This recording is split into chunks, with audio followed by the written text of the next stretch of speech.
Hello everyone and welcome to Serendipity in Quarantine.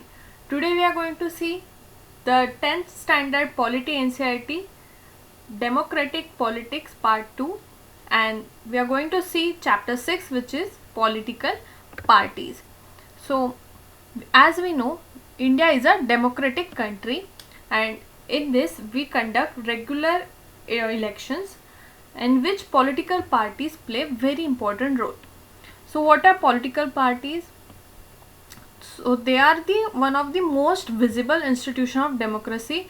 For example, in to any ordinary people, a political party is the form of government, and this does not show that these parties are popular. On the contrary, these parties are the ones who get blamed for if there is anything wrong with our democracy or our political life. So what why the political parties play such important role in democracies?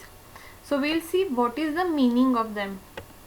So it is a group of people who come together to contest election and hold power in the government. They also agree on same policies and programs for the society with the view to promote collective good. So then these political parties have same ideologies and they see same future for the people, for the benefit of people. So there cannot be only one view for by a political party. So there are different views, hence we have different and multiple parties in our democracy.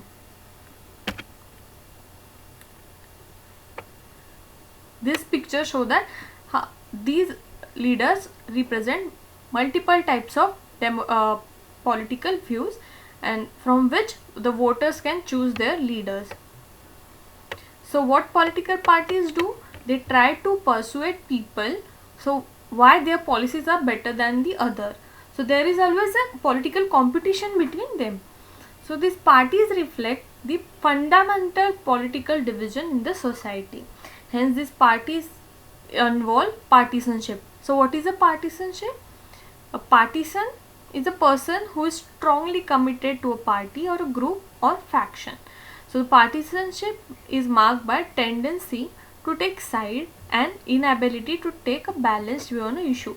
So for example, there can be two parties and both will have two extreme views. Then this will cause the partisanship.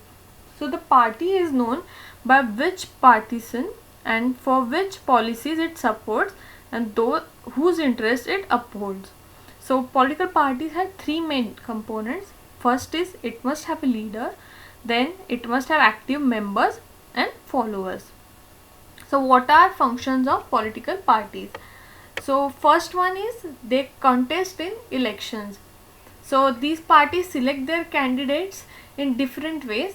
For example, in US, the members and supporters of the party choose their candidates.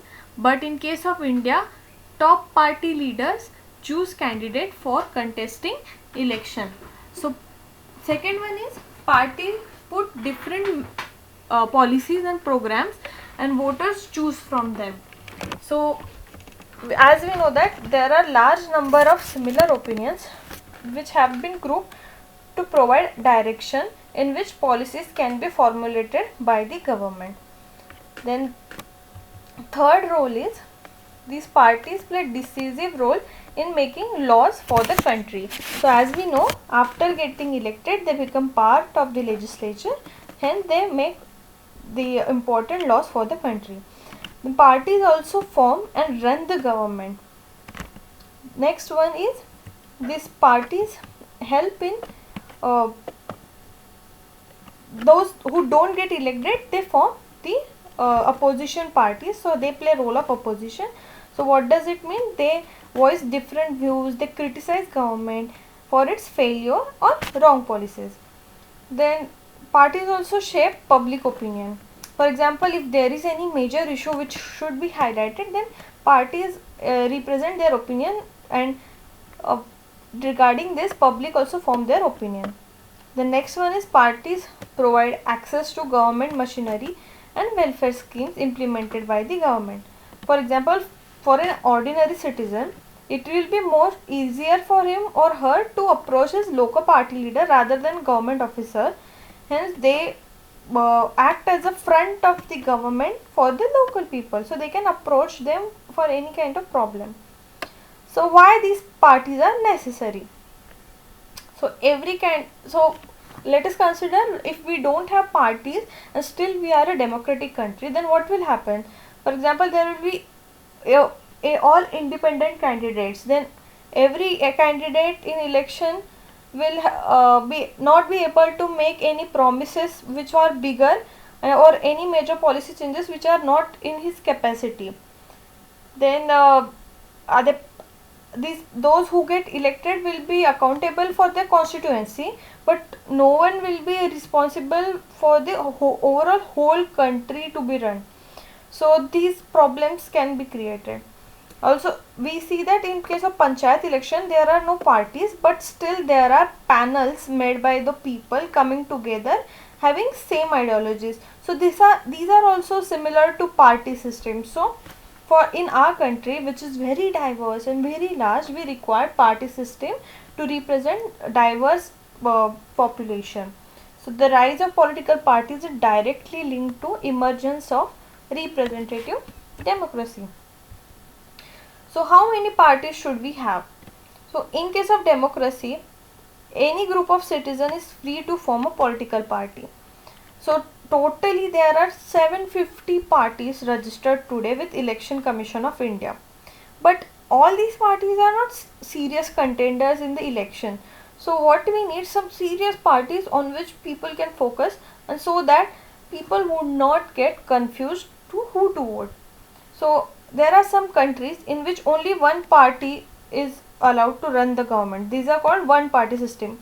For example, as we saw in China, there was only Communist Party who was allowed to rule, but it is not the case in our country. Also, there are some countries in which only two major parties are allowed to contest. For example, in United States of America and United Kingdom, there is only two party system, but this is also not the case in India. In our country, there are several parties who contest against each other, and they form own strength or alliance with other. So we call it as multi-party system. So in our country, government is formed by various parties coming together in the form of coalition, or the winning, or they can be also called as alliance or a front. So the multi-party system often appears very messy and it leads to political instability, but at the same time it provides a platform for variety of interests and opinions to enjoy political representation. So as our country has large population with diversity, so this is the perfect for our democracy. So after independence, this party system got evolved.